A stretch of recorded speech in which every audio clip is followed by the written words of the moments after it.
Bon allez, je vous donne direct mon avis sur cette nouvelle série Star Wars pour ceux qui veulent la regarder sans être spoilés. Parce que tout le reste de la vidéo, ça va être du full spoiler. C'est une série qui est plutôt moyenne au niveau de l'écriture, pourtant tous les ingrédients sont là. On a des acteurs qui sont vraiment sympathiques, comme Lee Jung-jae de Squid Game, un acteur qui a fait l'effort d'apprendre l'anglais en 4 mois pour jouer dans cette série. Amandla Stenberg qui incarnait la petite rue dans Hunger Games. Daphne Keane qui jouait X-23 dans Logan ou Lyra dans la série La Croisée des Mondes. Bref, il y avait du potentiel. Les décors sont soignés, les effets spéciaux réussis. Il y a de longues scènes de combat avec des chorégraphies super kiffantes. Et j'ai trouvé que la musique mettait dans l'ambiance. Donc vous passerez pas un mauvais moment en regardant cette série, mais le problème c'est le scénario qui est fragile. Les dialogues génériques qui se contredisent parfois, et quelques erreurs dans le lore, mais pour ce dernier point, si vous n'êtes pas un grand connaisseur de l'univers Star Wars, ça devrait pas modifier votre expérience. C'est une série qui repose autour d'un mystère, autour d'un événement qui s'est déroulé 16 ans dans le passé, et le but est de repousser les frontières de ce que l'on sait sur la Force, sur les Jedi, tout en gardant une certaine nuance pour qu'il n'y ait plus de grands gentils ou de grands méchants, mais seulement des humains qui ont choisi une voie ou l'autre et qui essaient de faire avec. Et puis, comme il y a certaines scènes qui sont vraiment ridicules, ça rajoute un peu d'humour non intentionnel et c'est toujours bon à prendre. Donc, une série à découvrir, à apprécier si vous ne cherchez pas trop loin dans les actions des personnages ou dans le lore original de Star Wars. Allez, on passe au spoiler.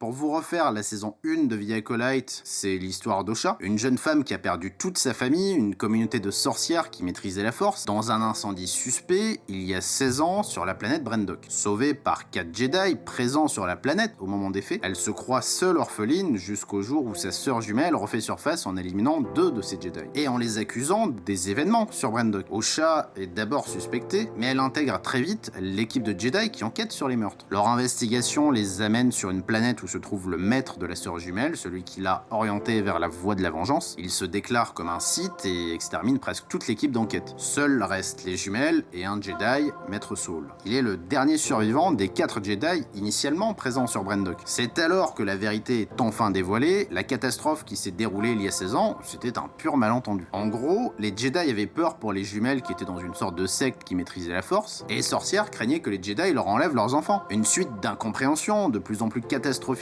a amené Maître Saul à tuer la mère d'Osha, et l'affrontement qui a suivi a entraîné la mort du reste de la communauté. Saul a eu le choix de sauver Osha ou sa sœur jumelle, et comme il avait un lien particulier avec elle, il a fait un choix. Le pire, c'est qu'ils ont décidé de mentir en disant que tout était de la faute de la sœur jumelle, que c'était elle qui avait mis le feu, ceci afin de ne pas perturber plus Osha qui rêvait d'intégrer l'ordre des Jedi. Finalement, Osha se tourne vers le côté obscur lorsqu'elle apprend la vérité, elle tue Saul et s'enfuit avec le maître Sith pour devenir son élève, pendant que les Jedi dissimulent encore une fois la vérité de ce qui s'est réellement passé.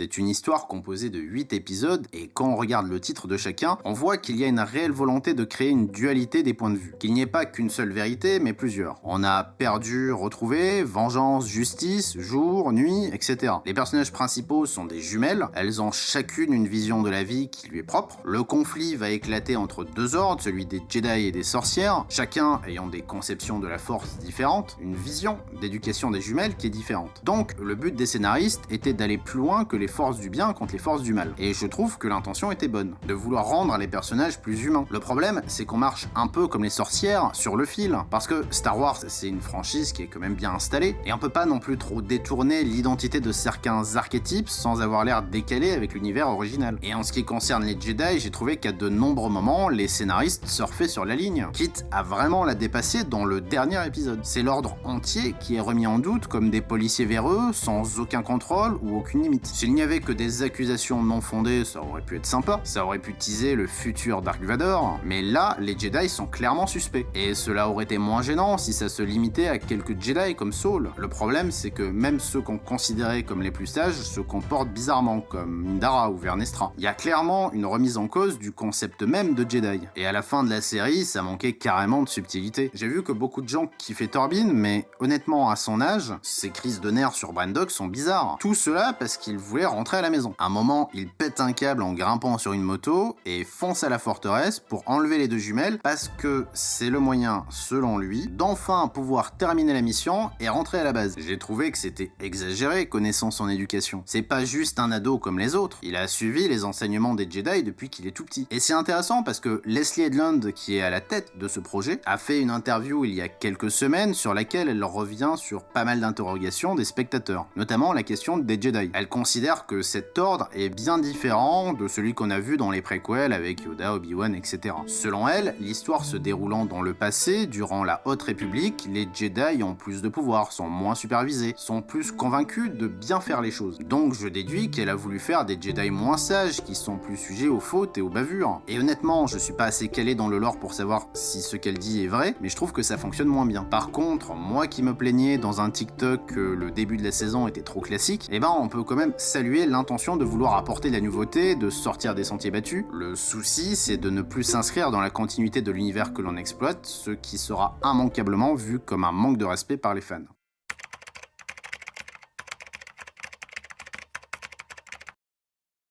Le véritable souci pour moi, c'est d'avoir eu l'impression de voir un ensemble de bonnes idées, mais sans réflexion profonde derrière. C'est comme s'ils étaient dans la salle de réunion des scénaristes, qu'ils notaient sur un tableau blanc tous les concepts nouveaux qu'ils pouvaient mettre dans la série, mais sans réfléchir à la réalité de ce qu'ils créent. Pour rendre les choses vivantes, concrètes aux spectateurs, il faut s'imaginer leur vie en dehors des caméras, inventer des backstories. Mais là, j'ai l'impression qu'ils se sont contentés d'un scénario, d'événements marquants qu'ils ont reliés avec des flèches, et le pire, c'est la créatrice du projet qui avoue que ça fait 4 ans qu'elle bosse dessus. J'espère qu'elle avait d'autres projets à côté, sinon c'est très décevant. Parce qu'au vu de la qualité, j'étais sûr qu'ils avaient fait ça un peu à l'arrache, pressés par le temps et par Disney, mais pas du tout. Il y a tellement d'exemples qui ont l'air de rien, pris indépendamment, mais qui additionnés font beaucoup et qui montrent le peu d'attention qu'ils accordent aux choses. Par exemple, sur Rolega, la planète où est assassiné Torbin, ils sont dans une ville fortifiée, sur une falaise où il y a strictement rien autour que de l'eau. Déjà, quand Mae, la méchante jumelle, s'enfuit, ils arrêtent de la chercher comme si elle s'était évaporée, alors qu'ils disposent immédiatement d'un vaisseau dans lequel est l'une d'eux pour surveiller les sorties, voir s'il n'y en a pas un vaisseau qui s'envole. Non, ils considèrent qu'elle s'est enfuie et s'en vont tout simplement. Ils n'interrogent pas plus son complice d'ailleurs, ils le surveillent de très loin avec des jumelles, alors qu'ils devraient le coller ou cacher des espions dans sa boutique. Ah oui, et sa boutique, c'est le seul apothicaire de la ville. Il a tué le patron qui était là, mais pas une seule personne de la ville est surpris ou choqué du changement. Enfin, si, il y a un Jedi qui fait une remarque dessus, mais il cherche pas à savoir plus en détail ce qui lui est arrivé. Le pire, quand on y réfléchit, c'est que Kimir, le complice, il avait même pas besoin d'infiltrer cette boutique d'apothicaire, scénaristiquement parlant. Parce qu'à un moment, Mae lui demande un poison, mais il y avait des dizaines de ficelles scénaristiques qui auraient pu lui permettre d'obtenir cela sans prendre la place du seul apothicaire de la ville. Mais les scénaristes l'ont fait parce que c'est un moyen facile pour les Jedi de commencer leur enquête. Une facilité scénaristique pure. D'ailleurs, c'est très intéressant parce qu'en regardant la grande équipe de scénaristes qui a bossé sur le projet, se relayant d'épisode en épisode, et ben je me suis rendu compte qu'il y en avait certains qui travaillaient également sur la série House of Dragon. Quand on regarde l'écriture des deux séries, on est surpris du changement de qualité pour des mêmes personnes. Mais c'est peut-être dû aussi pour House of Dragon à la présence d'un matériel de base. Par contre, il y a un truc, je sais pas si c'est dû aux scénaristes en commun, mais on retrouve dans ces deux séries le souci de vouloir créer des personnages plus humains, qui ont tous de bonnes intentions, et qui arrivent pourtant à des résultats catastrophiques malgré eux. Au niveau des dialogues, il y avait des trucs marrants, comme les Jedi qui expliquent au Padawan la raison pour laquelle il a passé les 2 derniers mois sur la planète Brandok. Il est là pour chercher la Vergence, du coup ça signifie qu'il était pas au courant depuis tout ce temps de ce qu'il cherchait, mais il le cherchait. Alors qu'est-ce qu'il cherchait? Je parle évidemment pas des trucs visuels comme Yord qui utilise des jumelles à 2 mètres de sa cible, Kelnaka qui sort une sorte de détecteur de métal pour détecter des signes de la force, parce qu'il y avait des trucs plus fondamentaux comme les motivations de Mai. Initialement, elle veut se venger des Jedi qui ont, selon elle, éliminé sa famille, mais lorsqu'elle apprend que sa sœur jumelle est en vie, elle change totalement ses plans. Pourquoi pas? Elle veut se rendre, tout avouer aux Jedi, mais lorsqu'elle en a l'occasion, quelques scènes après, elle se bat contre la Padawan qui essaie de l'arrêter. Elle tente même de la planter, alors que c'était le moment idéal pour se rendre. Et même, toute la philosophie de tuer un Jedi sans arme est incompréhensible. Même Kimir s'est interrogé sur le sujet en mode ça a pas de sens. Parce que dans l'épisode 1, le grand méchant dit que quiconque affronte un Jedi avec une arme n'a aucune chance, mais un acolyte peut tuer sans arme. Bon, déjà, les combats dans la forêt de Kofar ont montré qu'il n'y avait aucun souci à défoncer du Jedi armé, encore moins pour celui qui prononce cette phrase. Ensuite, quand Mai semble avoir compris et dit que c'est l'ultime leçon, parce que dans le code des Jedi, on n'attaque pas quelqu'un sans arme, j'en ai déduit que si elle arrivait à en tuer un sans arme, cela montrait qu'il ne suivait pas le code des Jedi, qu'il n'était pas aussi droit qu'il prétendait l'être. Mais ça, Mai le savait déjà, c'est d'ailleurs tout son combat. En fait, ça a pas de sens, comme s'ils avaient noté, elle reçoit la mission de tuer les Jedi sans armes, ça a l'air cool, mais ils ont jamais réfléchi au pourquoi de la chose, à moins que quelque chose m'échappe et vous êtes les bienvenus en commentaire. Il y a plein de backstory bancales, comme s'ils n'avaient pas décidé de façon exacte ce qui s'était réellement passé. Par exemple, des Jedi comme Jeki, Yord, Vernestra apprennent que Osha avait une sœur jumelle, ils en sont très surpris, car elle n'apparaît pas selon eux dans le dossier d'Osha. Pourtant, dans l'épisode 7, la révélation finale, les 4 Jedi décident de donner la version officielle selon laquelle Mai a fait brûler la forteresse des sorcières. Du coup, la jumelle étant le point clé du rapport, je vois pas comment ils auraient pu tous l'ignorer. Il y a aussi toute la relation bizarre entre Mai et son complice Kimir, mais on va en reparler dans le point suivant.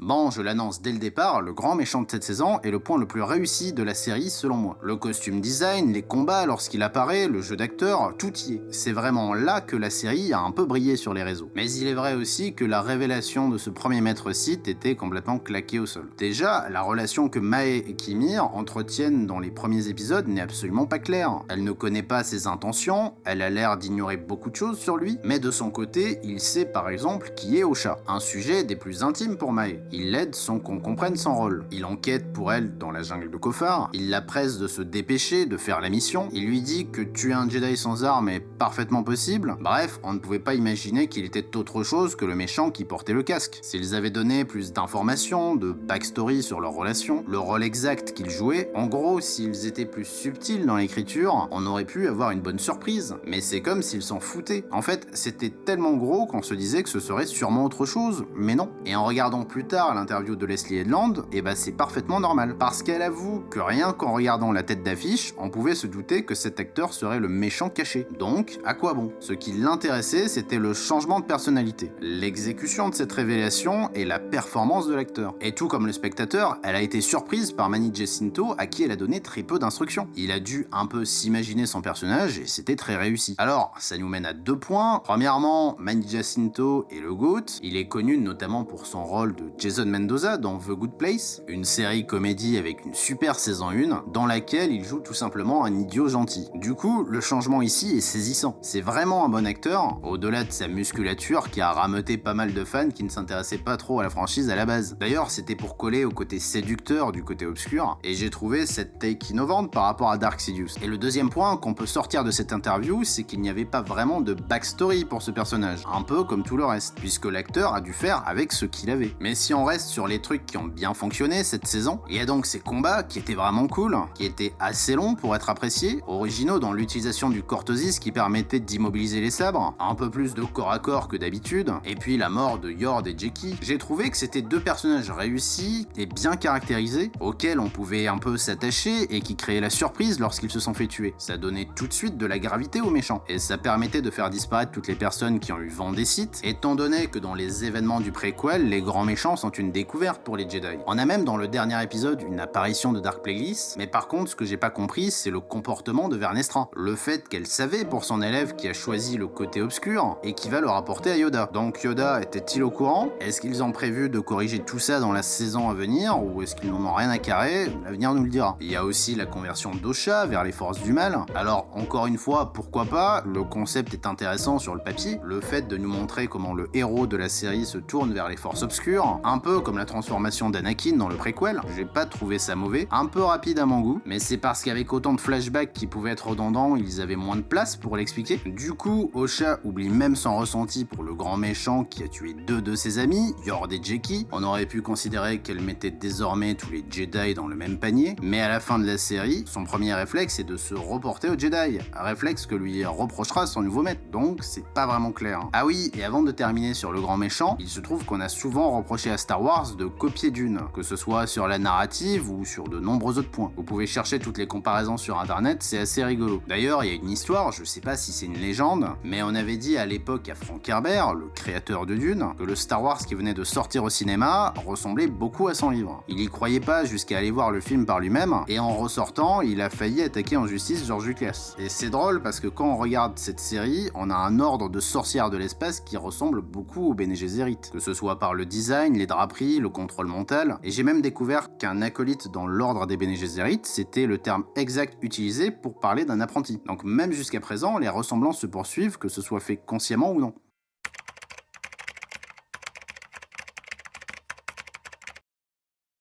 En fait, ce qui intéresse particulièrement Leslie Headland, le cœur de l'histoire, c'est ce mystère sur Brendock. C'est ce sur quoi repose toute la série. Dès les premières secondes, on nous tease les événements qui sont arrivés avec Mai, qui accuse Indara d'avoir commis des actes contraires au code des Jedi. J'ai trouvé que cette scène d'introduction était bien faite parce qu'elle posait les bases d'un mystère qu'on n'avait jamais vu dans un film ou une série Star Wars. Et surtout, le trouble émotionnel des Jedi que provoquaient les accusations de Mai prouvait que sa vendetta était en partie justifiée, que c'était pas juste une illuminée qui s'en prenait sans raison à des Jedi. Et pour perturber un Jedi, il faut que les actes soient à la hauteur de la chose. Surtout lorsque l'un d'eux a fait un vœu de silence de 10 ans et boit une fiole de poison à la première occasion d'avoir une absolution. À partir de là, les scénaristes avaient deux choix. Soit ils tournaient l'histoire de façon à ce que les Jedi en question soient réellement des méchants, mais ça aurait pas vraiment de sens. Soit ils essayaient d'apporter de la nuance en leur faisant dire qu'ils croyaient bien faire. Et je dois dire que j'aime bien ce concept, mais je suis partagé sur l'exécution. Déjà, tout le comportement de Maître Saul, l'attachement incompréhensible immédiat qu'il a avec Osha, à la limite, ils auraient pu justifier tout ça dans une backstory, pourquoi pas. On en reparlera, mais pour moi, c'est un véritable psychopathe. Après, il y a Torbin qui se comporte comme un gamin de 5 ans et qui pète un câble pour enlever les jumelles à leur famille, parce qu'elles sont la preuve que la Vergence a eu lieu sur cette planète, ce qui marquerait la fin de cette trop longue expédition et le retour à la maison. Le truc, c'est que quand on y réfléchit, ils ont pas besoin des jumelles pour prouver la Vergence. Ils ont juste besoin des résultats des tests sanguins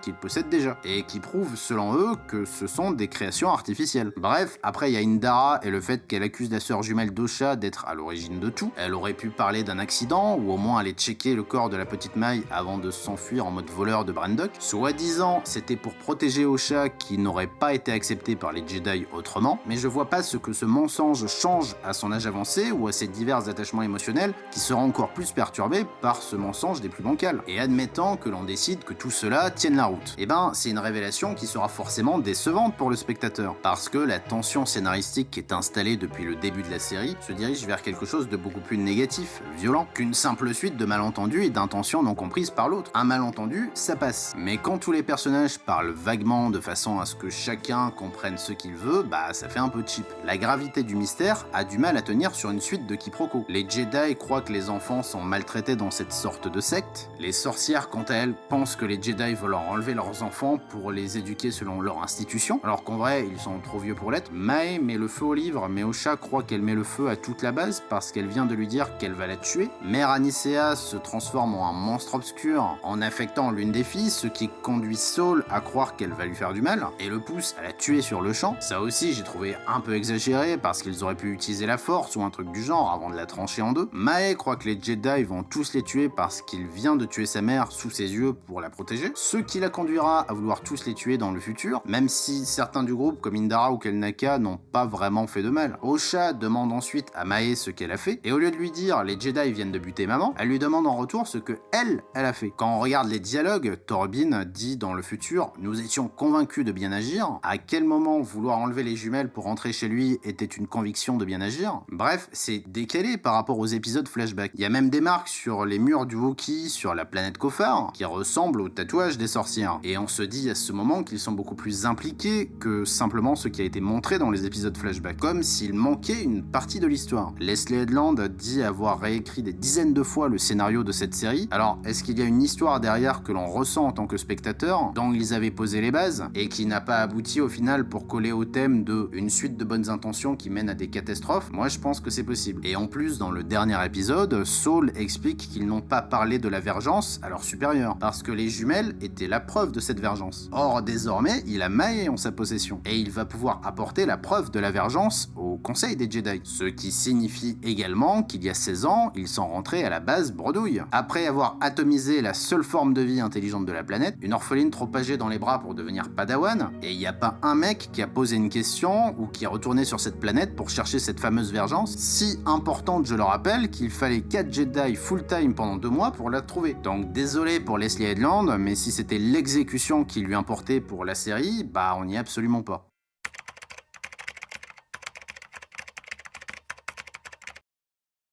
On ne pouvait pas terminer cette vidéo sans parler de Maître Saul et des bonnes intentions que les scénaristes ont voulu lui attribuer. Parce que l'évolution des révélations qui sont faites sur son compte, ses actes à la fin de la saison, font que ce personnage se rapproche plus d'un dangereux psychopathe que d'un mec qui veut aider une enfant avec de bonnes intentions. Et je trouve qu'ils ont voulu trop justifier ses actes pour ne pas le faire passer pour un méchant, ou à l'inverse, ils ont trop forcé ses défauts pour en faire un gentil. Bon, déjà établissant que l'attachement qu'il éprouve pour Osha immédiatement est chelou, Maître Indara repère lorsqu'ils sont dans la forêt qu'il se comporte bizarrement à de nombreuses reprises, mais même après les événements de Brandok, elle le laissera continuer sa vie de Jedi comme si de rien n'était, sans prévenir les supérieurs que le mec était en train de partir en sucette et que ses actes avaient conduit à la mort de 50 personnes. D'ailleurs à ce propos, c'est l'une des morts les plus ridicules de la série, je sais pas ce qu'ils ont voulu faire avec les sorcières, mais c'était chelou. Dans les trucs bizarres, Saul oblige les sorcières à leur montrer les enfants, alors qu'il n'est même pas dans sa juridiction. On pourrait se dire qu'il a fait ça parce qu'Osha voulait partir de cet endroit, mais quand la maman accepte qu'Osha passe les tests pour devenir Padawan, parce que c'est la volonté de sa fille, il insiste en mode cow-boy pour que sa sœur jumelle, Mae, soit testée également, alors qu'elle était très bien chez elle. À ce propos, j'ai remarqué que le second épisode flashback avait habilement enlevé cette phrase de Saul, parce que le but de cet épisode c'était de nous montrer le point de vue des Jedi, qui était rempli de bonnes intentions pour les jumelles. Et les scénaristes ont dû se rendre compte que cette phrase allait clairement à l'encontre de ce postulat. Donc est-ce qu'ils ont fait exprès de l'enlever la seconde fois pour manipuler les émotions des spectateurs?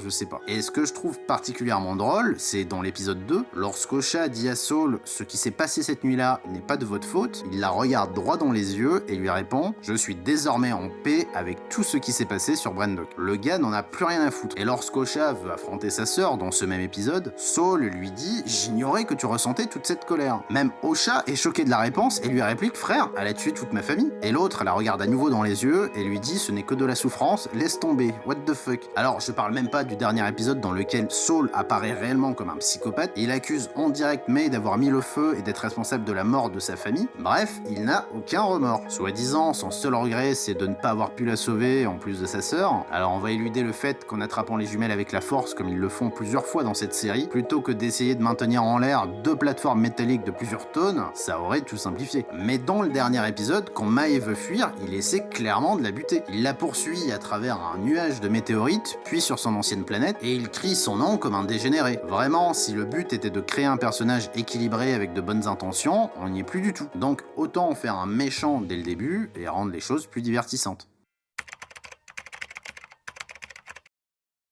La question est de savoir si j'ai passé un bon moment avec cette série. Pour être honnête, ça allait. L'analyse des actions des personnages fait qu'en regardant de plus près, on se rend compte qu'il y a énormément de choses qui ne tiennent pas la route. Mais au final, si on regarde cette série comme ça, pour passer la soirée, bah il y a bien pire. Moi, ce qui me chagrine toujours dans ces cas-là, c'est tous les efforts autour. Toutes les personnes qui ont travaillé, les acteurs, les costumes, la musique, les effets spéciaux, ça reste du très bon boulot. C'est du divertissement, c'est un spectacle réussi, et c'est dommage qu'à cause de l'écriture ou de la direction, on néglige tout ce travail. Donc un peu comme les personnages de cette histoire, les scénaristes étaient remplis de bonnes intentions, mais c'est raté. Bref, j'ai changé la formule pour cette vidéo et n'hésitez pas à me laisser un commentaire pour me dire si vous avez aimé, si vous préfériez quand je faisais un récap total, ou si c'est bien de faire des petits points comme ça que je développe un peu plus, même si je suis pas forcément exhaustif. Lâchez un like, abonnez-vous, à bientôt.